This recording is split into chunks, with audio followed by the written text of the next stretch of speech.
From the city of brotherly love, this is Shark Bite Biz with David Strausser. You just arrived to the newest episode of Shark Bite Biz. I'm your rockstar wannabe host, David Strausser, and this is your place to learn how to grow a business during complete global chaos. Today, it's about everything. Literally. But first, make sure you help our channel out. If you're watching on YouTube, you might see that little heart sign with a little dollar sign in the middle of it. That's called a super thanks. Give the channel a super thanks if you love today's episode, or you don't want to give money through big tech. No problem. We got you covered. Head right on over to our coffee shop, deadhousecoffee.com, where you can get the greatest freshest coffee available, delivered directly to your doorstep. Plus, use the code SHARK. You'll get 20% off of your order, and we'll get all the money to keep making our magic. Now, let's get back to today's show, because I tell you what, it is a hot mess. It's one of those great interviews that really just goes all over the place, that has career transformation to wine, to tech, to professional writing. And eventually, we land on marketing. Somewhere in there, we do at least. And realistically, it's about how to reach your customer. So it's one of those fun, totally open interviews that really touches on everything that could happen in personal and professional life. So who do we have today? None other than Matthew Stibbe. Matthew Stibbe is a serial entrepreneur, marketing maven, writer, pilot, and wine enthusiast, but not necessarily in that order. He created marketing strategies, content, and campaigns for clients including Microsoft, Google, LinkedIn, and HP, and contributed to Wired, Forbes, and Popular Science. Currently, he is the CEO at Articulate Marketing, a UK marketing agency specializing in the technology sector. Also, his geek credentials, they're strong, I'll tell you what. Previously, he was the founder and CEO at Intelligent Games, a 70-person computer games company where he designed games for Lego and produced 2 games based on Dude. So hey, without further delay, let's get Matthew right on in here. Reach your customer. Matthew, welcome to Shark Bite Biz. You, my friend, you just became shark bait. Okay, well, I'm delighted to be here. I'm not sure I'm terribly keen on being shark bait, but we'll see how that works out. Definitely, we'll see how it works out. Believe me, we have only had survivors on this show, so we are good. I might get away with one of my legs intact, right? Right. And not get canceled in the process. So there you go. Anyways, we have a tradition on this show. Very first question we ask every single person. Who are you? What do you do? How did you start doing what you're doing? Tell us your life journey. Basically, in a nutshell, what makes Matthew Matthew? Okay, well, who am I? On a molecular level, I'm mostly pizza and red wine.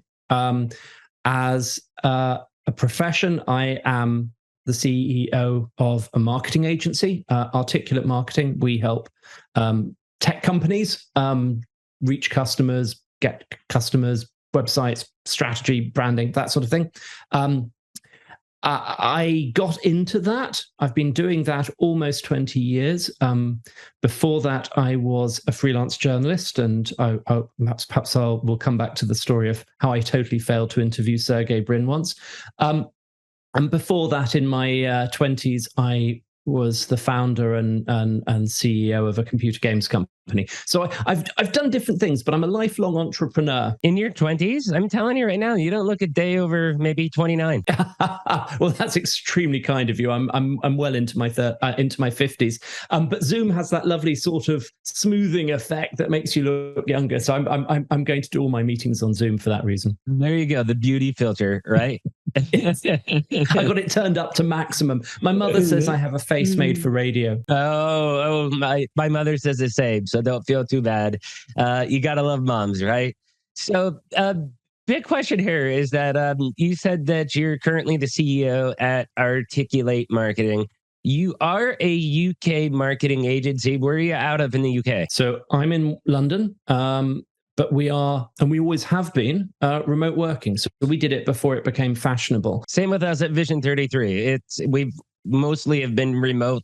I've never worked in the office, and I've been with them for 7 years. I when I was running the computer games company at Intelligent Games, I had an office, and I had, we had about 10,000 square feet, and all I remember of that was paying the rent, paying the local tax, paying for security, paying for cleaning, paying for the air conditioning to be serviced. It cost hundreds and hundreds of thousands of pounds. So when I sold that business in 2000, I went, right, never having an office again. So I'm based in London. My colleagues are all over the UK. All over the UK. We have in Wales and Scotland, in the north of England, and I have a couple of colleagues in mainland Europe as well. Okay, so what about customers though? Where are your customers? Are you global? Are you just UK or Europe? Where are they based out of? So we have at the high end, we have some multinational clients. Dell Technologies is a client, for example. So they're all over the place.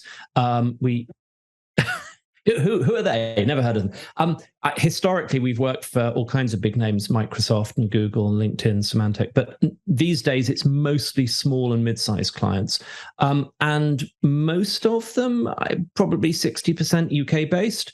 But we have clients in the US and North America, and we have clients who have operations. We have a client who has an operation in the US and Vietnam. We have a client with operations in US and India. So they're tech companies, but they have offshore.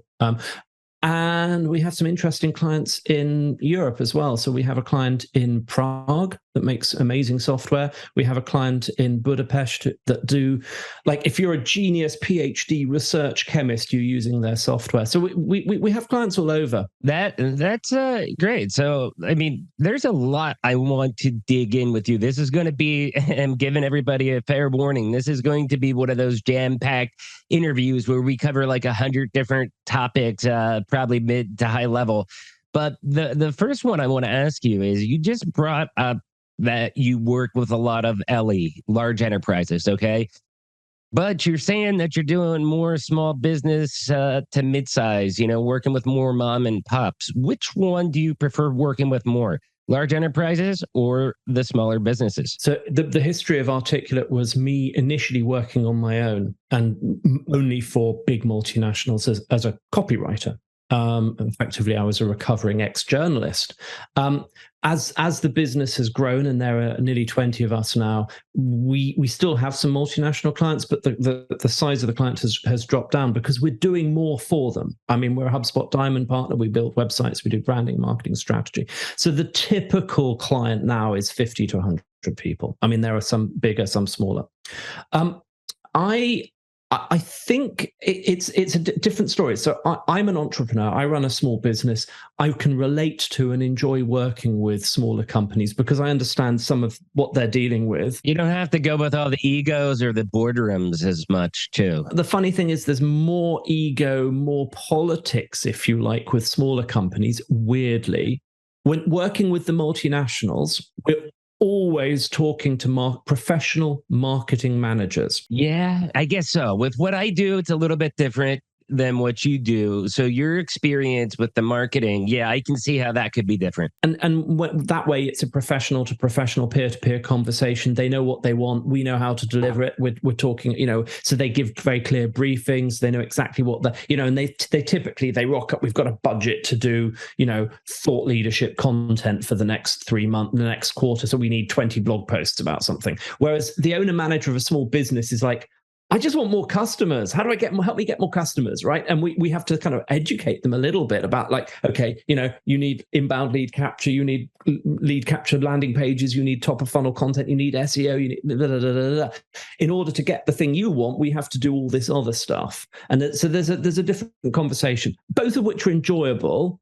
But it's sometimes a little harder with owner managers, I find. Yeah, we have it. We kind of call it internally like a sophisticated customer versus an unsophisticated customer. And when we say unsophisticated, we're not saying that in a derogatory way. It just means this is a customer that needs hand-holding. You're going to have to teach them because they don't know what they don't know. And, they need a little bit more TLC than somebody that, like, again, we do my main job, Vision 33, sponsor of the show. But they, we do ERP. So I think SAP, Sage, they're the type of products that we implement for our customers. And when we have the sophisticated customer, somebody who's already done a implementation of this size, and this is maybe their second or their third platform that they're choosing, those are usually a lot easier than when it's their first time and they're like, hey, we have no idea what we want. We have no idea what we need. We need you guys. You guys are the experts. Tell us and teach us. And that's where it's also, oftentimes I find that to be more fun. The bit of my job that I enjoy the most actually is we call it strategy blueprints. So working with a company to understand and sort of capture and play back who they are, who they sell to, why they're different, what's interesting, their positioning, their messaging, their tone of voice, their differentiation. And it can be with a client that is having that, doing that for the first time. You can see that the revelation going on. They're going, oh, okay, that I hadn't thought about it like that. And actually, I always sold to these people, but maybe I need to sell to those people. And so there can be a very satisfying collaborative journey on the strategy front, I think, much like you described. Not always, unfortunately, but quite often. Yeah. We do the blueprint as well too. Usually that's after they've decided on us. Like we do kind of like a mini blueprint during the sales cycle. And that's, we do that as a courtesy because we've got to get initial scope and figure out, okay, this is what the company, we peel back all the layers of the onion we can. But as a non-paid engagement, we can only go so far, so deep into the company. And then after they're a client and they're onboarding, that's where then we do the full business process review. And we figure out every process they have from sales, the shipping, to production if they're manufacturing or accounting, everything. Document it, and then we figure out how do we automate that. So it sounds like you're doing that same type of thing, but on the marketing side. Yeah, and I'm interested. How do you kind of calibrate what you are willing to do for free and what you're willing to do once they sign up? Size of the deal. No, I'm kidding. The way that we do it would be, I mean, if it's a typical, what we call net new name, that means that they would be brand new to either SAP or Sage as the client. Two parts of our game, the dollar size and then the number of names that you bring in. And they're the big two metrics that we look at. So we go through a typical pre-sales process and we have our own solution architects, and they're the ones that are doing the deeper discovery dive during the sales process. And most companies are going to be, in specific verticals, they're going to be similar. Every company's different, okay? And usually during the sales cycle, we find out what's different. But I mean, we've done demos where, we would be on site for 3 days demoing the software because it's that complex of a build. And if it's a real opportunity, then we could be talking $1 million, maybe a $2 million project. We'll invest that time. Sometimes you win, sometimes you lose, but it mostly balances out in our favor if we're given that much time investment to it. So we do have a hard line. It just, I don't know. It's a line that kind of moves depending on a lot of different factors. A lot of times it's kind of like my gut feeling, because I'm the general, I manage the Northeast. I'm the GM of the Northeast region. So when I talk with the sales reps, I'm usually the one that'll tell them like, yeah, we should definitely be on site, or we should give them some more love and care during the sales cycle and some hand holding. Or sometimes I'm like, hey, you know what? I think you're being used as fodder.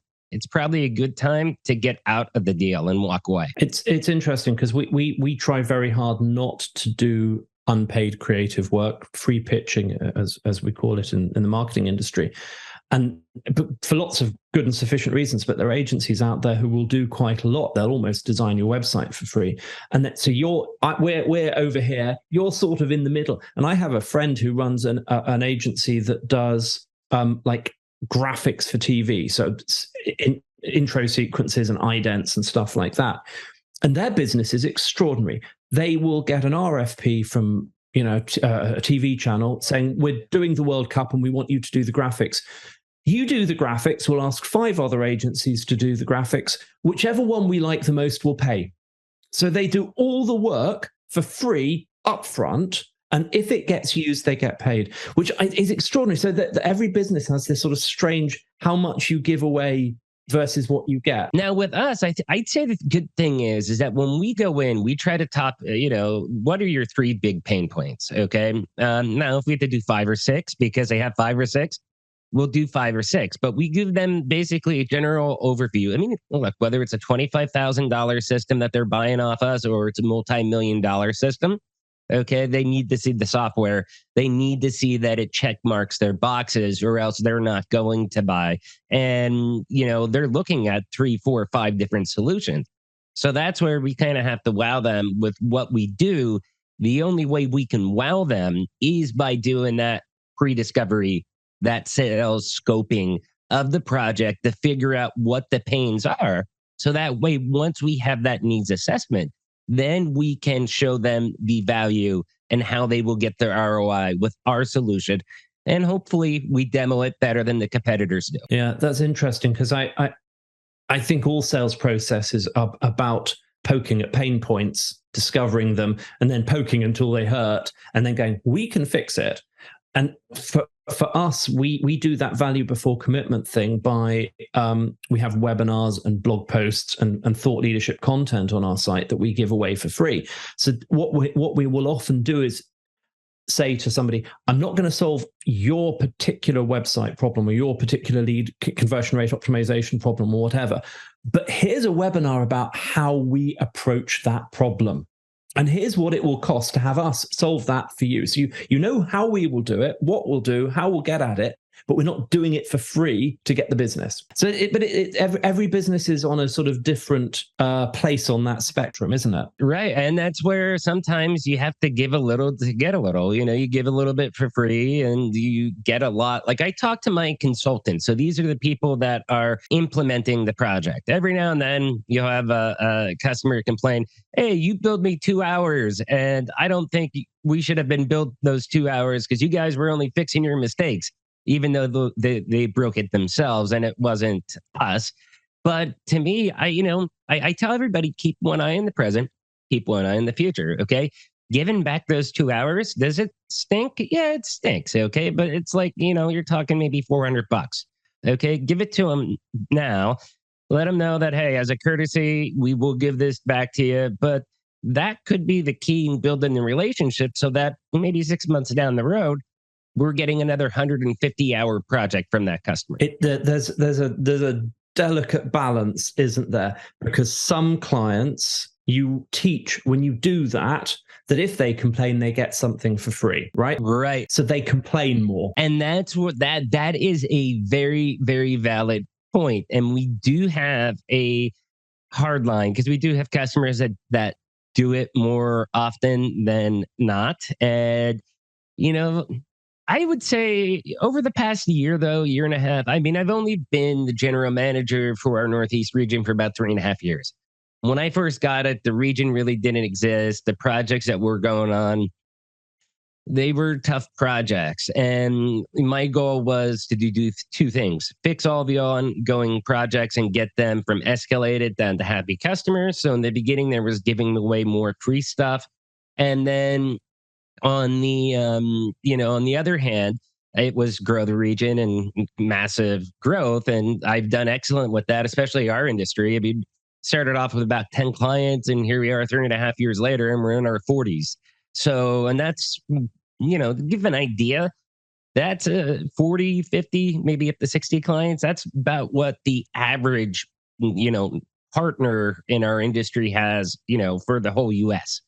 So, and we have that just in the Northeast region. So we've done massive, massive growth. And, it is that delicate balance and you have to judge it by a case basis. Is this something that will help us out in the future? And sometimes you just get the pain in the butt clients where they're sucking so much time. But if you've got a pain in the butt client, you've got a bigger problem than you're trying to keep the relationship going. And sometimes you have to have a difficult conversation with them. And I suppose the flip side is one of my clients does a really interesting graph, and I'll try and describe it. It's better if I can draw it, but I'll try and describe it.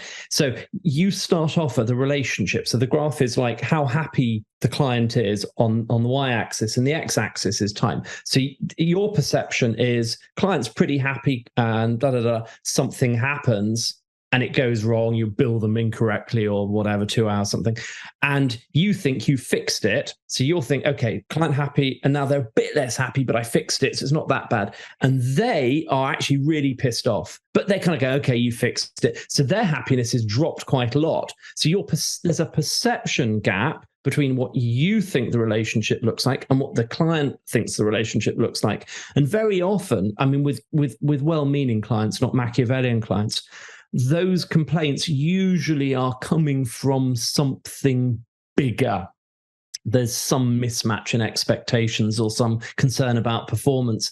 And the second time it happens, you'll slightly think the relationship's a little bit worse, but they think it's a lot. And then they fire you and you go, why are we being fired? Right? So there's that is so with our account managers, our client partners, as we call them, we really try a lot, put a lot of work into, health checks and preemptive fire prevention, if you like, rather than firefighting. Right. Be proactive and not reactive. And the typical mentality in our industry used to be, let's be reactive. Oh, there's a fire, let's fix it. But it's about fire prevention and being proactive. So you can and that's where it goes back to what I just said a few minutes ago, keeping one eye on the present, one eye on the future, because what you do today is going to impact you tomorrow. And you need to know, are you starting a fire or are you preventing a fire before you make that decision? Yeah, for real. So I want to get into, we've been talking about me a lot. I love the questions you've asked and we've discussed with me. Not a lot of guests come on the show and ask me questions. So I'm very happy because I always encourage that, but not many do. So I thank you for that, giving me some time to talk about how I personally do a lot of stuff. But I want to talk about you now. And I want to talk about, you were writing out there for Wired, Forbes. I write in Forbes right now, but also Popular Science. I mean, Wired, Popular Science, they're two huge magazines that I love. I believe I have subscriptions with them even till today. And obviously Forbes, because I'm a Forbes contributor as well, too. How did your journalistic life transform into what you're doing today? I'd like to say talent and genius, but it was mostly luck and maybe a bit of bloody-minded persistence.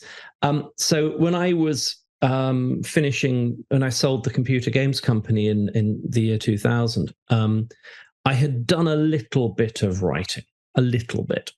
And I had enjoyed it so much. I thought I had a sabbatical for a year or so, and I thought, well, I'll try this writing, see how I go with that. So I had lunch with an editor of a business magazine in the UK, and he gave me a column, and I was writing some features for him. And then I thought, well, what other magazines do I like?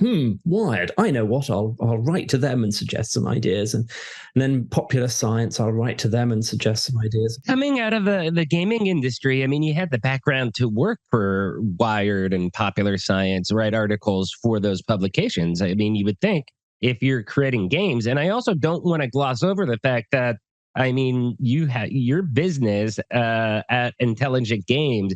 It was a 70-person, operation, and you designed games for Lego and 2 games on Dune, based on Dune. Yeah, the Dune games. That suddenly became very popular last year when the film came out.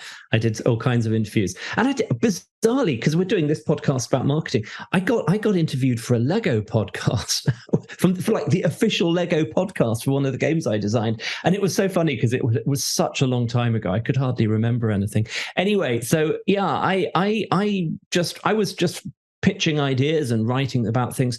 There was a little bit I wrote an article for Wired about computer games, but mostly actually it was about aviation because that's been my passion and hobby.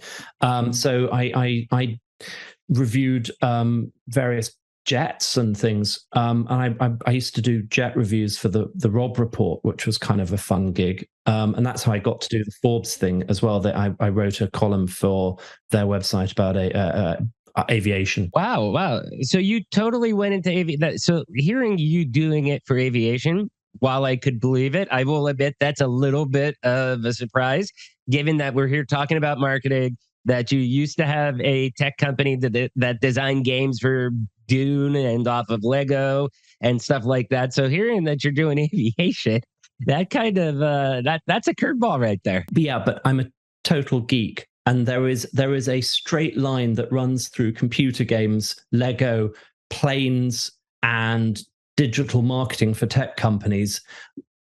It's all the same sort of curiosity. I mean, and the aviation thing was, I can write. I think I'm pretty good at that, and I had a pilot's license, so I could go fly. And the other thing, and this was the luck element to it, because I'd sold the business, I had time, so I could spend weeks researching something, or I could, if I wanted to go, I went to Switzerland to go visit the Pilates factory, and most journalists would just do a phone interview and whatever, because it's expensive to get there. I was like, that was a holiday for me. I didn't have to do it for the money.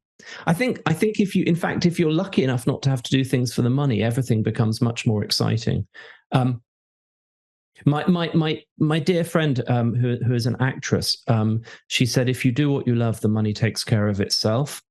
And I think there's something appealing about that thought. I care quite a bit about money, so I also have to work for a living. But most people care about money. When they ask me what motivates me in life, it's money. Because if I don't have money, if I'm not selling, if I'm not doing everything falls apart. The family's not in a good spot.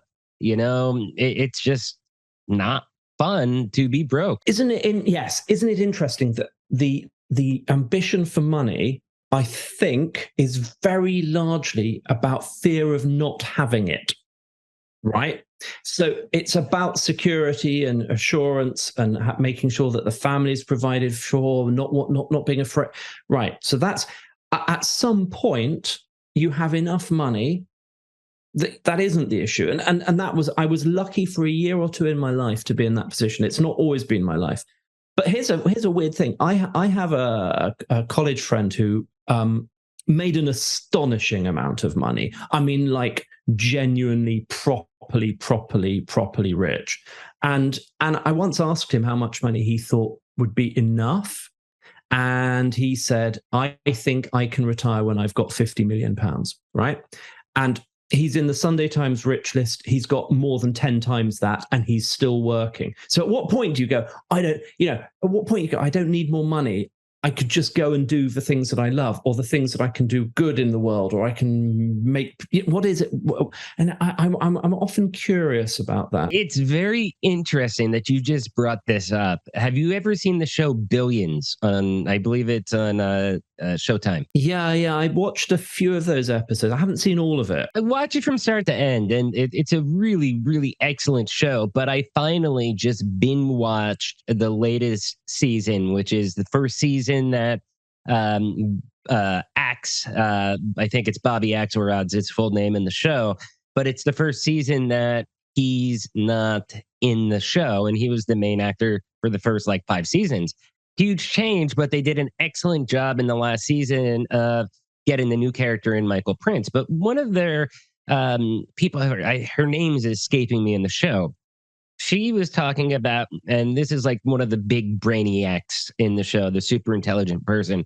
At what point can she leave the business? How much money does she have to rack up so that she has enough money to be set for life and still be able to have a global good impact? Whether it's Wi-Fi in Africa to, things like that, do passion projects and still be set for life. Number she came up with was 100 million. And I'm sure that they probably did some pretty good research into that to come up with that figure. And they kind of explained it a little bit in the show. And as I was thinking about it, if you're just going to sit back and do nothing, 100 million probably is way too much. But if you're going to do things as far as charities or try to better off the world and do good things with that money, that's probably where 100 million makes sense, to have that level of comfort as well as being able to do investments to better off the planet. Well, or you can take the route that my actress friend did and just say, I'm going to manage down my needs, wants, and expectations to match the income I'm confident I can get. Oh, that's true too. Who's to say she's wrong? I mean, she enjoys her work. She makes a difference. It's a very interesting question because there are many different answers to that. I think everybody would have a different answer to that specific question. What's your number? What's the number that you would stop working at? For me? Yes. I don't know if I can give you a number, but I've got an existence proof or a test of what would happen when I stopped work. Because I sort of took a sabbatical when I was 30, and within days, I was bored stupid. And I started working again. And the reason I became a journalist, freelance journalist, was I wanted something to do with my brain. I wanted to work. And I picked something that allowed me to do things that I found very interesting, like interview Sergey Brin or go test fly business jets or whatever. And bless them, people let me do that and got away with it. And because of that, I got to meet people at Microsoft. I got to meet people in the British government. And I got asked to do what I did as a freelance journalist, but for companies. So I became effectively a journalist for corporations. And that's how the agency got started. And my first client was Microsoft, and my second client was a department of the British government. So, again, total luck. Mm-hmm. We've had legit millionaires on this show to where he built up a huge business, sold it, I think, for 20 million. He was the sole owner, so he ended up getting all 20 million himself.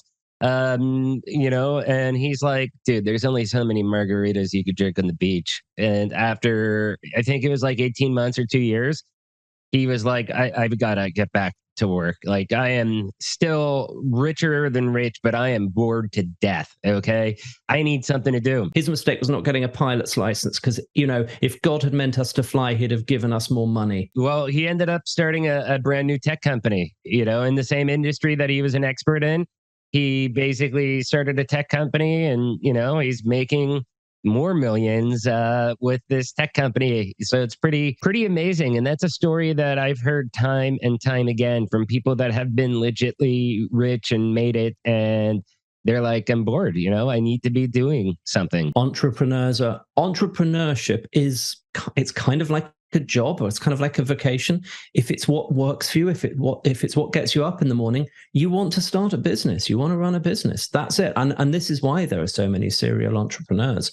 Serial entrepreneurs don't stop and become doctors or teachers. They just go and start another company because it's the thing that they're good at. It's the thing that they want to do. So I got two last topics I want to talk to you about. We're running short on time right now. We're both little chatterboxes today, aren't we? So remote working and modern management. Okay. I want to combine those two topics into one. And then I have another question after this. But remote working, we've already touched on that topic. People are working remotely. It was, COVID really pushed everybody off the digital transformation edge. And almost nearly every business was, to some degree working remote or people working remote due to COVID. But how does that play in? We're going through the great resignation, people that still want and are fighting for remote working. But then you have people that are with like Elon Musk and even I think Apple to some degree and other big tech companies saying like, no, you got to get back in the office. So what is the modern management style for remote working? Well, it's interesting, isn't it? I think this great resignation has come about.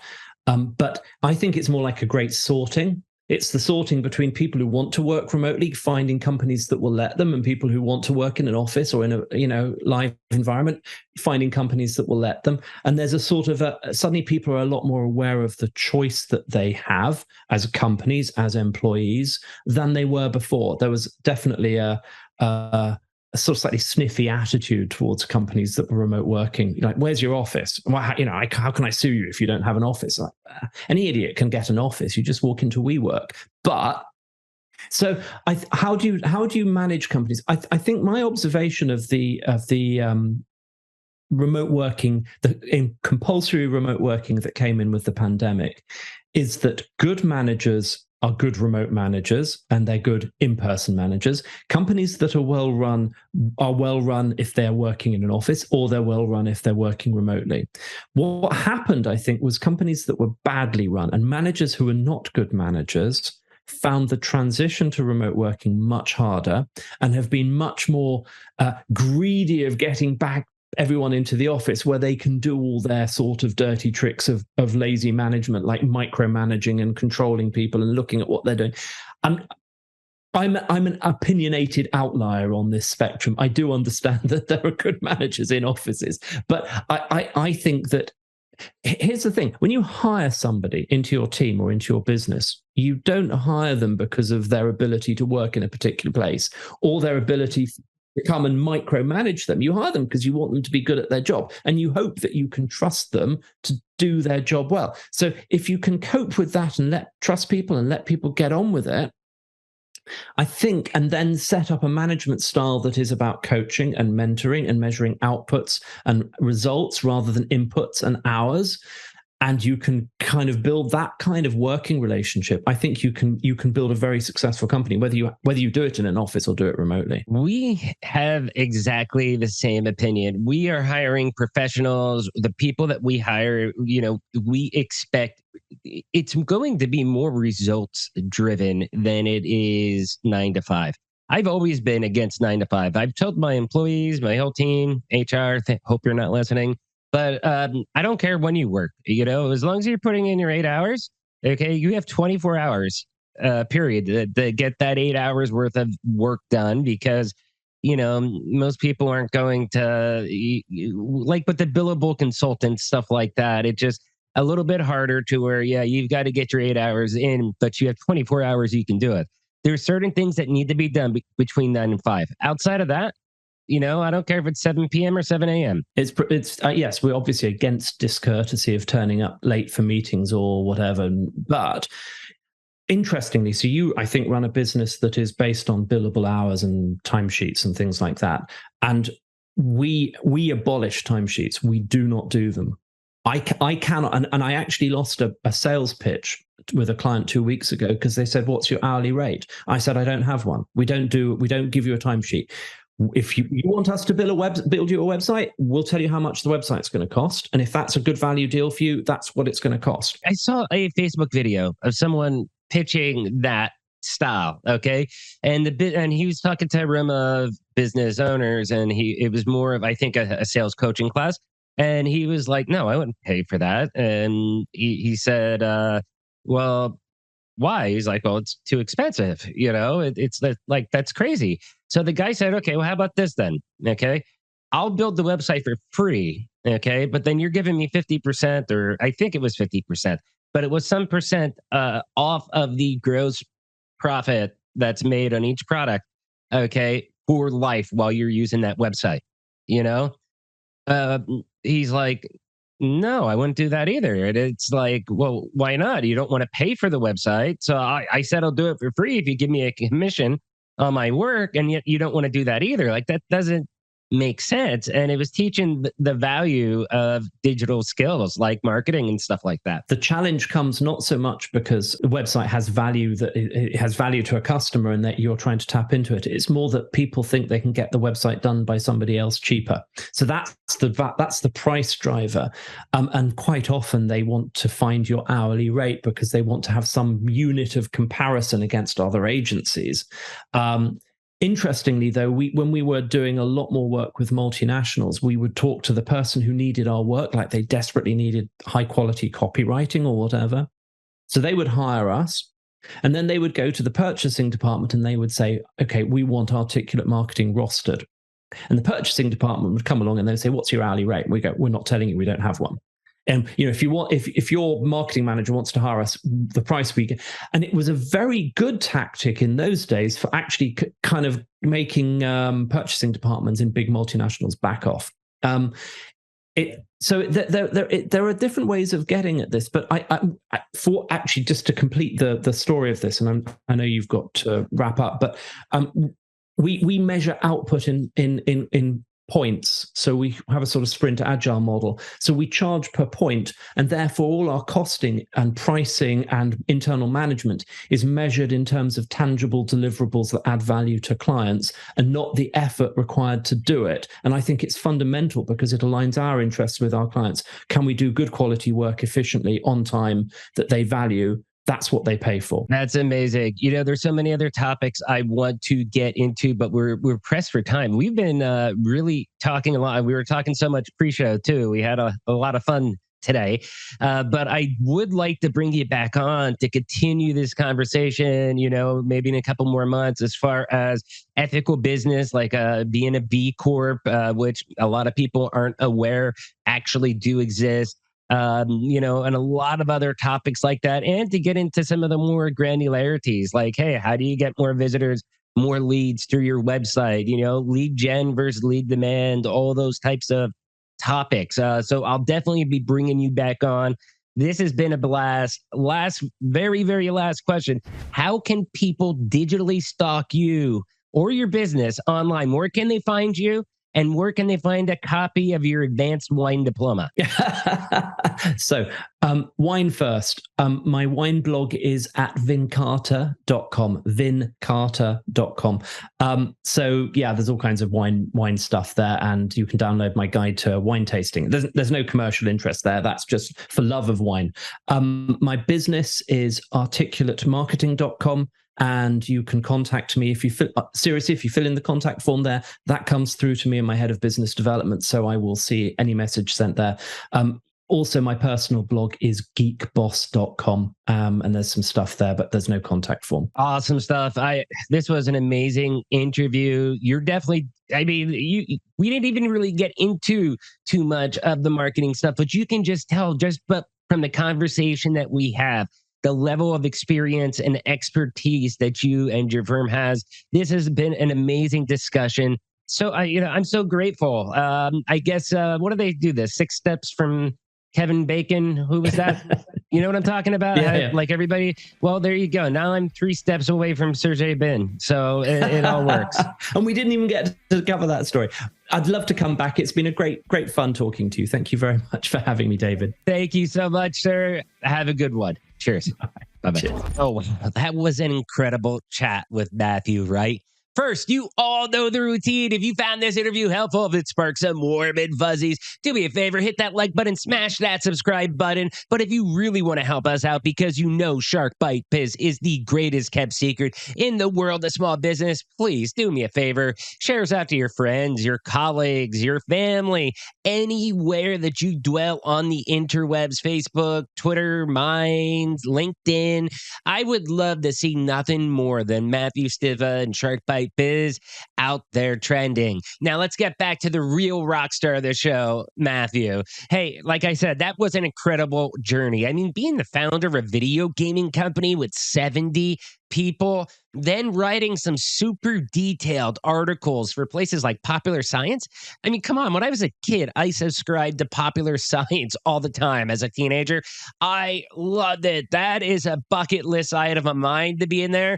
And here Matthew is writing about these airplanes and aviational tech and all that crazy stuff. That was incredible. I loved it. I was blown away. This guy has lived so many lives, and it's because he loves to write, whether it's code, whether it's an article, whether it's marketing. And that's really what led to him falling into this journey by happenstance into the marketing world, and was able to leverage some of his, LE, large enterprise friends, companies to kind of get him going. It was a natural pivot.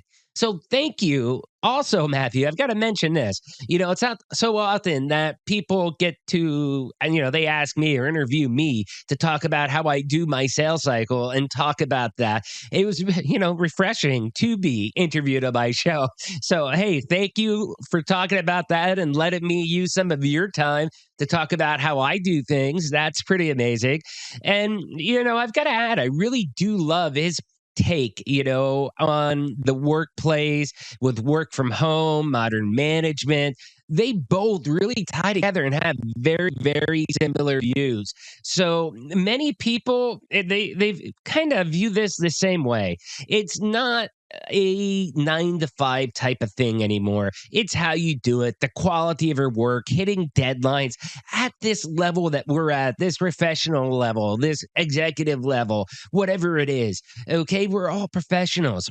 So let's treat each other that way. Somebody, if they're not working, guess what? Especially if you're in a small business, you're going to figure it out pretty quickly. So having the flexibility of working and being more task or job orientated is so important these days. So anyways, again, awesome stuff, Matthew. Thank you so much for coming on, sharing your personal journey and your current mission of helping small businesses compete and grow via marketing. I mean, that is awesome. That's what this show is all here about. Please check out his business, Articulate Marketing. Question of the day. How do you think marketing has evolved during COVID? Leave me a comment down below on YouTube. Do you want to be on the show? We interviews at sharkbitebiz.com. We are starting our very own live stream. It debuts September 21st, 6 p.m. Eastern Time. Odetta Pine, David Strausser, Shark Bite Biz Live. Okay, if you're watching on YouTube, join the channel.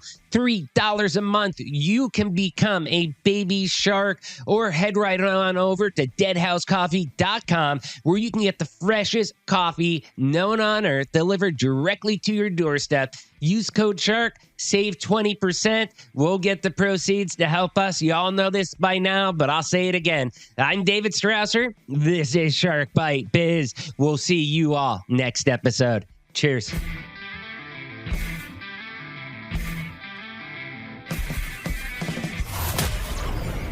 Thank you for listening to Shark Bite Biz. We hope you got some insightful info from this podcast. Be sure to subscribe to us through your favorite podcast app and visit us on the web at www.sharkbitebiz.com. How has business changed for you in the 20s? Email us at podcast@sharkbitebiz.com so you can join us and share your story.